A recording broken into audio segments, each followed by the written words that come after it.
vamos a charlar, como les decía, con Pedro Juan Martín. Es contertulio habitual de los jueves aquí con nosotros, pero hoy no viene para hablar de la actualidad, sino, como se suele decir humorísticamente, vengo a hablar de mi libro, ¿no? Bueno, correcto. Es un libro que lleva como título La gestión del fracaso, una guía práctica para las personas emprendedoras. En el libro colaboran tanto Pedro Juan Martín como Rafael Rabadán y Rosa María Vigueras. Pedro Juan Martín, que es habitual, como decimos en nuestras tertulias, él es doctor en Ciencias de la Empresa y en Antropología Social, es profesor de Marketing en la Facultad de Economía en la Universidad de Murcia y, bueno, viene hablando y viene especializándose en distintas conferencias, intervenciones públicas, también ahora con este libro y con algún otro que has escrito también, sí, ya de la gestión del fracaso, ¿no? Sí, efectivamente. Esto arrancamos en el año 2015 a través de los cursos de la Universidad de Murcia, cursos de verano de la Universidad de Murcia, porque detectamos ahí la necesidad de, sobre todo en el entorno empresarial, de cuando pones un negocio en marcha, no te salen bien las cosas como tú esperabas, cómo puedes recuperarte para seguir intentándolo una segunda vez. Vamos a profundizar en algunos aspectos del libro, pero yo creo que el caso práctico, que además nos lo comentaban esta mañana antes de entrar aquí a los estudios, un caso práctico es el del entrenador de la selección de Egipto, ¿no? Correcto. Anoche se agarró un cabreo monumental, acusó a la FIFA de estar favoreciendo a Argentina porque necesita la FIFA que Messi siga como escaparate publicitario del Mundial. Y luego ya se puso más violento incluso antes de esas declaraciones, cuando se enfrentó con los aficionados argentinos que estaban justo detrás, le llegó a escupir, en fin. ¿Cómo le aconsejamos a Hassam, que es el entrenador de Egipto, que gestione este fracaso de su selección? El tema está que cuando fracasamos, el gran problema que tenemos es la parte emocional. La parte emocional en el fracaso, y sobre todo cuando nos damos cuenta de que nosotros teníamos una expectativa o creemos que se estaba generando una expectativa y de repente no sucede lo que esperábamos, realmente se producen dos cosas. A nivel de la neuroantropología lo ha demostrado. Por un momento tenemos más conexiones neuronales activas, generamos como si tuviéramos la capacidad, nuestro cerebro, de pensar en muchas alternativas. Dicho de una forma más coloquial, es cuando más inteligentes somos, porque se despliega todo un abanico de conexiones neuronales para encontrar la justificación de por qué no se ha cubierto las expectativas que teníamos. El gran problema que se produce es como lo que tú acabas de decir, es en el momento en que entra la emoción. En el momento que entra la emoción y carga sobre todo sobre la amígdala cuando coge fuerza, pues inmediatamente desata emociones muy primarias y muy intensas.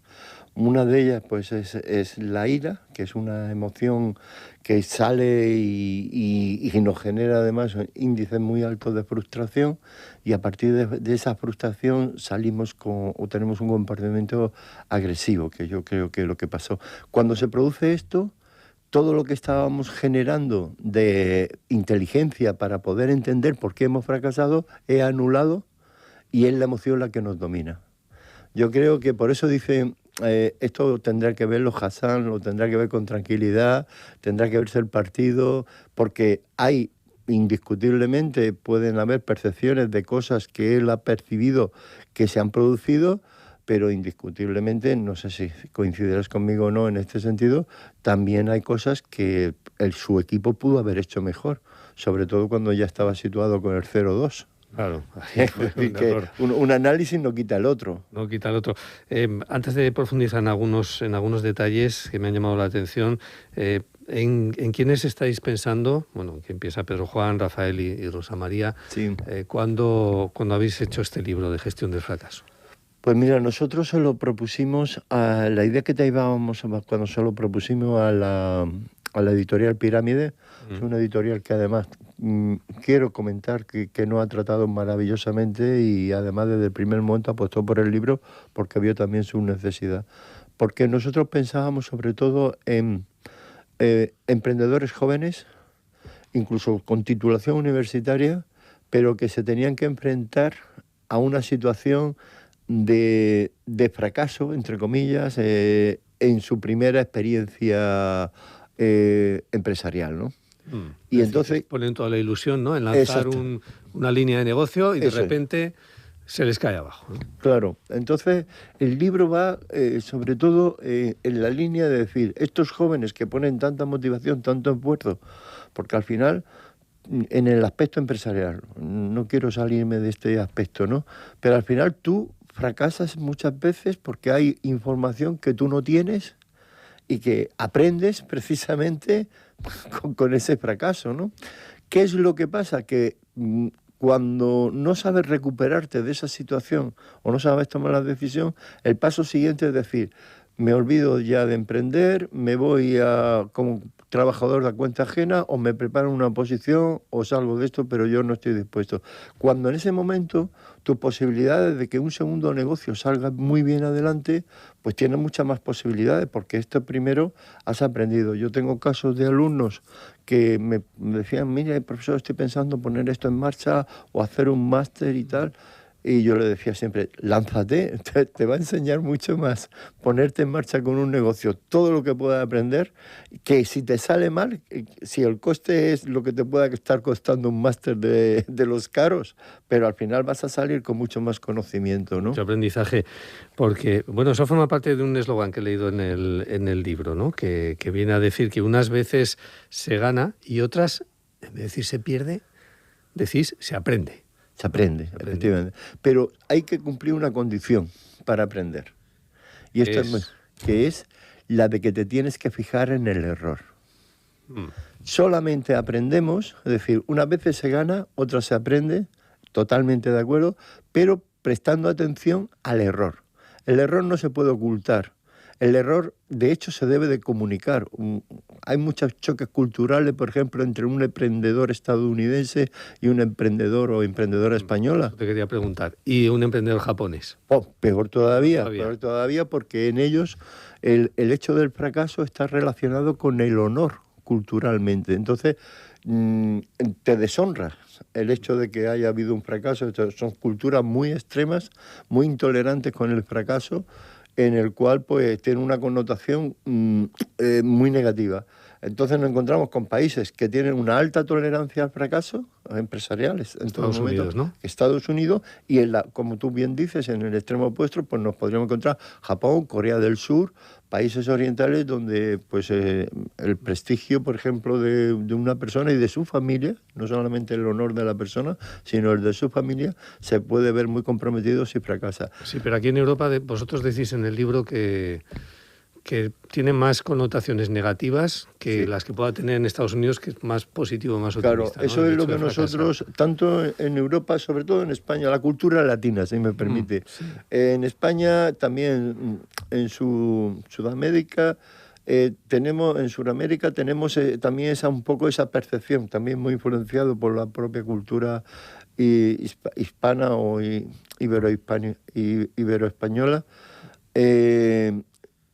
en el cual nosotros vemos el error, pero lo vemos como incompetencia de la persona que ha cometido el error. Esto es un gran fallo que tenemos culturalmente. ¿Por qué es una incompetencia cuando algo nos falla? Cuando el motivo a lo mejor no ha sido la persona. En el mundo de los negocios estamos muy acostumbrados, y nosotros, sobre todo profesores de marketing, de economía, estamos muy acostumbrados a ver cómo tú montas un negocio. En negocio tú haces todas las cosas bien, llevas todo bien, vas atendiendo a tus clientes, pero en un momento determinado hay un viraje, pivota hacia otro tipo de negocio, entra otro modelo de negocio y tú, claro, tú lo has hecho todo bien, pero de repente te encuentras fuera del mercado. Esto es lo que nosotros también en el libro hablamos desde el punto de vista económico sobre lo que son las alertas tempranas, que es muy importante para cuando alguien se lanza al aspecto empresarial. Tener claro que hay indicadores, hay KPIs que podemos estar utilizando Pues igual que cuando vamos conduciendo en el coche y tenemos determinados test que nos van diciendo con luces, cuidado que la temperatura está subiendo, cuidado que el motor le falta aceite. Cuando todo eso nos van avisando, nosotros normalmente lo que hacemos ante esa situación depende del color, pero cuando llega el color rojo... Rojo malo. Malo, e inmediatamente paramos el coche, ¿no? Sí. Las alertas tempranas serían no tener que llegar a esos pivotes rojos, llega cuando empiezan a ponerse naranja, ver realmente si este modelo de negocio sobre el que yo estoy construyendo mi realidad es un modelo que está funcionando. Si no está funcionando, si son debido a variables externas al negocio que están influyendo en el negocio o a variables internas del negocio que están influyendo. Uno de los, por lo que hemos hablado con muchos emprendedores jóvenes, porque cuando digo jóvenes no me refiero a jóvenes en edad, sino jóvenes en experiencia, que les falta más experiencia emprendedora. Uno de los fallos internos que no se dan cuenta es que muchas veces mezclan las finanzas personales con las finanzas del negocio. Y eso es un gran error. Ya, pero naturalmente te vas ahí.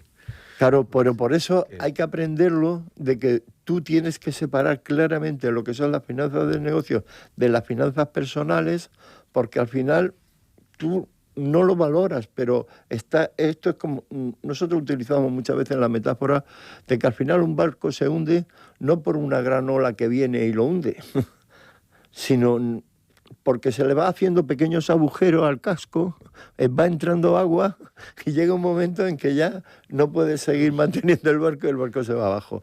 Pues de esos pequeños agujeros que se hace, uno de ellos precisamente es este, Joaquín.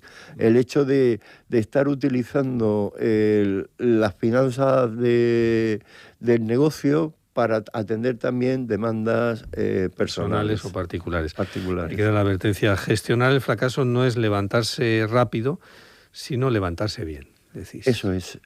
Levantarse rápido, lo que hay que tener es, cuando tú te has caído, lo primero que tienes que tomarte un tiempo y analizar el por qué te has caído. Esto es fundamental y eso necesita un tiempo. En cualquier aspecto de la vida, cuando algo no te ha salido bien, necesitas un tiempo de calma emocional, esto es lo primero, que tus emociones vuelvan a estar en un estado de control y permitirte un análisis racional de por qué no ha funcionado, por qué te has caído, por qué has sufrido esa derrota, por qué has tenido ese fracaso. Y una vez que lo has asimilado, entonces empieza la construcción. La construcción de decir, ¿cómo lo haría yo con esta información que tengo que antes no sabía? ¿Cómo lo haría yo la próxima vez? Y en esa construcción precisamente es cuando aparece lo mejor de ti mismo, porque te das cuenta de la experiencia que te ha aportado ese error, ese fracaso. Yo he hablado mucho con emprendedores jóvenes en este sentido, y ha sido maravilloso ver que aquellos que interiorizan bien el fracaso desde el punto de vista de sacarle el aprendizaje, cómo recobran fuerzas para lanzarse de nuevo a emprender, lo que llamamos los reemprendedores. ¿Y hasta qué punto llega la resiliencia? No sé si has conocido emprendedores ya de tercer negocio o de cuarto. De tercer negocio, cuarto negocio, no. Tiro la toalla ya. A la segunda oportunidad bien, pero ya no más. No más experimentos. He conocido de segundo negocio y algunos hasta de tercer negocio. Pero algunos, también tengo que poner aquí que algunos han ido evolucionando. Por ejemplo, han empezado un negocio con otros socios. Lo de los socios también es otro tema importantísimo. Cuidado con los socios, ¿no? Sí, porque, y sobre todo, cuando hay una práctica que es la más dañina que hay en el mundo del emprendimiento entre socios, que es el que llamamos silencio financiero. El silencio financiero es que, imagínate, Joaquín, que tú y yo montamos un negocio y yo me encargo de la parte comercial, o mejor tú, que tienes más habilidades que yo en ese sentido, te encargas de la parte comercial y yo me encargo de la parte financiera de todo esto.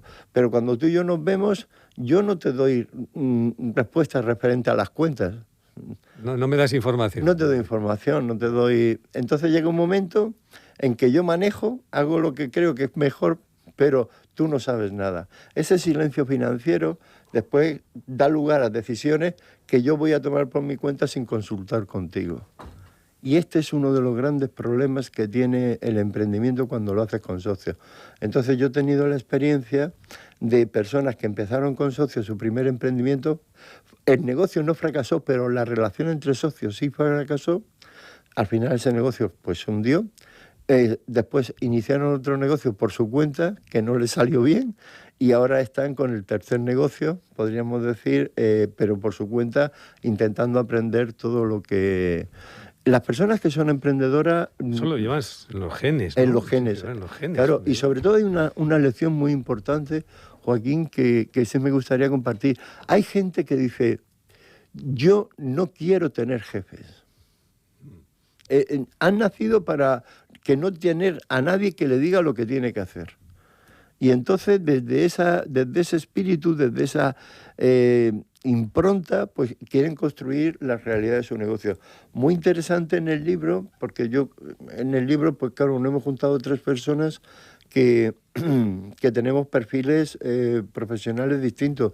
Yo cojo más la parte de economía y antropología, Rafael de Rabadán la parte de psicología, porque también hay una recuperación psicológica, como tú bien decías, a través de la resiliencia, etcétera, etcétera, que hay que poner en marcha, y Rosa, nuestra compañera María Rosa Vigueras, que se encarga sobre todo lo que es, desde la parte del derecho, lo que es la ley de segunda oportunidad, para de alguna forma condonar algunas deudas, si eres un deudor honrado, y poder quedarte en condiciones también financieras para poder seguir emprendiendo. Esto es muy importante. Y es importante estar asesorado en estos campos. Y lo más importante de todo, todo lo que hemos sacado en el libro, de entrevistas también con emprendedores y con emprendedoras, es que es fundamental tener una buena red de apoyo mientras estás emprendiendo. Bueno, lo de la red de apoyo yo creo que nos viene bien en la vida para todo. Para todo. Para todo. Manejáis en el libro un término que se llama atiquifobia. Atiquifobia. ¿Qué es la atiquifobia? La atiquifobia es un término desde el ámbito de la psicología, que es lo que se dice la fobia o el miedo a fracasar. El miedo a fracasar... Pero esto es extensivo a todo, a no todo. Solamente al ámbito empresarial, ¿no? No solamente cuando hablamos, lo podemos extender a todo. El último informe GEM 2024-2025 me midió con una pregunta dicotómica si las personas si tenían miedo a fracasar o no tenían miedo a fracasar. El 31% de los españoles manifestaron, y de las españolas manifestaron que sí tenían miedo a emprender y fracasar en ese emprendimiento, ¿no? Y en la región de Murcia, por curiosidad, de forma curiosa, tenemos una media superior a la media nacional. ¿Más miedo a fracasar? Más miedo a fracasar, no se sabe por qué. Sin embargo, hay también más, superamos a la media con personas que ven más oportunidades de negocio, personas que son como más emprendedoras, pero a la misma vez tenemos la contradicción de que presentamos mayores miedos al fracaso. En la revista Gestión del Colegio de Economistas hemos lanzado un artículo, Rafael Rabadán y yo, precisamente hablando de esto, del miedo al fracaso en el emprendimiento, en base del informe GEM que hemos obtenido, y hemos sacado ahí algunas conclusiones interesantes también del estudio que hicimos sobre, dentro del entorno emprendedor de la región de Murcia, pues concretamente las mujeres y los jóvenes, sobre todo, los jóvenes en edad, en este caso menores de 30 años, son los que presentaban perfiles mayores de miedo al fracasar. Al fracaso. Me ha gustado mucho un paralelismo que se busca en el libro y se pone como ejemplo con los atletas de las Olimpiadas, ¿no? Se dice, Sí. bueno, pues en este miedo al fracaso o en lo que supone el fracaso, ¿no? El fracaso de un emprendedor en el mundo de los negocios, dicen, bueno, si lo comparáramos con todos los atletas, entre comillas, que fracasan, porque no son los que ganan una prueba atlética, ¿no? Si aplicáramos los mismos paralelismos nos quedaríamos sin atletismo, sin competiciones, porque claro, a nadie le gusta ser el número 2 o el número 3, ¿no? O el número 18 en una competición, ¿no? Y sin embargo, bueno, a la prueba siguiente, ahí están los atletas otra vez, ¿no? Claro. con ganas de superarse y ganas Yo creo que llegar a ganar. ese es el mensaje que hemos intentado mantener en el libro, Joaquín, porque es un mensaje de esperanza. Ujú. Porque los atletas, ten en cuenta que nosotros pensamos que la peor posición que se tiene es cuando te queda en cuarto lugar. Sí, te quedas sin la medalla. Te quedas sin la medalla. Diploma, te dan un diploma. te dan un diploma y Las al Olimpiadas. final no apareces ahí en el ranking en el medallero. Estas personas tienen una resiliencia realmente y una mentalidad fortísima. Y son capaces ojalá todos tuviéramos, desarrolláramos esa mentalidad del esfuerzo, porque ellos realmente lo que van buscando es la mejor versión de sí mismos, a través del entrenamiento, a través de conseguir, de ponerse esos límites. Entonces, el no conseguirlo, para ellos no es retirarse, sino es volver a insistir, volver a ir hacia adelante. Y eso es un mensaje muy positivo para todos. Yo, en nuestras conferencias, bueno, digo yo, principalmente cuando damos conferencias relacionadas con gestión del fracaso, hacemos mucha mención a nuestra gran deportista Carolina Marín, porque sí. la utilizamos mucho como referencia en el sentido, todos recordamos cuando estaba jugando aquel partido contra La lesión tan grave. la ¿no? lesión tan grave. Luego la ha obligado a retirarse. Que la ha obligado a retirarse, pero después de varios intentos, donde ella también tuvo otras lesiones, pero se recuperó, volvió a ser número 1, etcétera, etcétera. Y la verdad es que es un encanto escucharla, porque lo que da un mensaje esperanzador para todos aquellos que nos atrevemos a hacer cosas, porque lo más difícil es tomar la decisión de salir de la zona de confort. Todos estamos Muy acomodados. muy acomodados ahí, Sí, y ponerte, arriesgarte, salir de la zona de confort, porque claro, muchas veces en los discursos de empresas también lo ponemos en valor, porque el que se equivoca es porque hace algo. Hay gente que nunca se equivoca porque todo lo que hace, ¿me entiendes?, lo tiene muy controlado y su capacidad de equivocarse es mucho más pequeña. Porque no hace nada. Bueno, no sí, no quería ponerlo así, Joaquín, no lo quería poner así. No se equivoca. Hay algunos ejemplos de cómo una idea, por ejemplo, que se pensaba que iba a ser una línea de negocio, luego resulta que ha habido que reconvertirla o reorientarla, ¿no? Y ponéis ejemplos incluso de las grandes plataformas digitales del mundo, con Google y con alguien más. Claro. Con lo del esto, ¿cómo se llama? La Alexa. Sí, Alexa fue otro de los ejemplos donde al final, al principio fue un desastre. Las gafas de Google, por ejemplo, se sacó al principio, que pensaba que iba a ser un boom, fue un desastre, y ahora con el tiempo se ha recolocado, ha encontrado su nicho de mercado en el campo de la medicina y en otros campos, y está dando un resultado interesante. Lo de Alexa también fue un desastre, hasta que se le encontró después, posteriormente, su ubicación para otro nicho de mercado. En el aspecto de la innovación, nosotros hablamos mucho, tenemos aquí una gran cátedra de innovación en la región de Murcia, que es la cátedra de Muri, donde intervienen las 3 universidades de la región, tanto las 2 públicas como Murcia-Cartagena, como la privada de la UCAM. Y desde esa cátedra lo que se está haciendo es un trabajo importante en cuanto a desarrollar el espíritu innovador, porque en la innovación también hay que gestionar muy bien el fracaso. Yo tengo el gusto de dar y he escrito algunos artículos para ellos, porque una de las cosas que se da en el mundo de la innovación es que una empresa normal que quiere innovar, por ejemplo, una empresa de alimentación, quiere innovar y sacar nuevos productos, pues ya tiene que tener muy claro que de cada 10 productos que va a salir al mercado, ¿De alimentario? ¿Sí? 7 van a fracasar seguro. Ah. De los 3 que quedan, 2 de ellos es posible que no superen los 2 años. Y como máximo le puede quedar uno que se le quede en la cartera de productos a partir de 3 años. Con lo cual, ¿qué es lo que pasa? Que tú tienes que tener en cuenta que la innovación lleva riesgo, que la innovación es una inversión, pero que si queremos mantenernos en el mercado y hacer cosas nuevas, es un riesgo que hay que asumir. Algunas cosas nuevas, como en 30 segundos la anécdota de los donetes. Sí, eso es. El éxito del donete. El éxito del donete es un producto que venía precisamente de que los donuts, que sabes que hay que meterlos, fermenta y tal, pues había una de las máquinas que teníamos en Valencia que por defecto, pues un 5% de la producción pues se quedaban pequeños. Y entonces, claro, pues muchas veces había que recogerlo, volver a ponerlo como masa, todo esto con costes adicionales. ¿Y cuál fue pues eso, en aquel momento los cuarteles de Bétara en Valencia nos pidieron un producto para desayunar y pensamos que lo mejor era, pues eso, coger ese producto que estaba saliendo, que era el donut que no experimentaba, le dimos un baño de chocolate y nos lo llevamos. Al poco tiempo, claro, lo vieron los panaderos, etcétera, etcétera, empezaron a pedirlo a granel y a los 2 meses estábamos vendiendo más donetes que donut. Pero la frase que yo muchas veces utilizo es que al final el donete es un producto exitoso, pero viene de un donut fracasado. Un donut fracasado que se convierte en un donete exitoso. Pero Juan Martín, un placer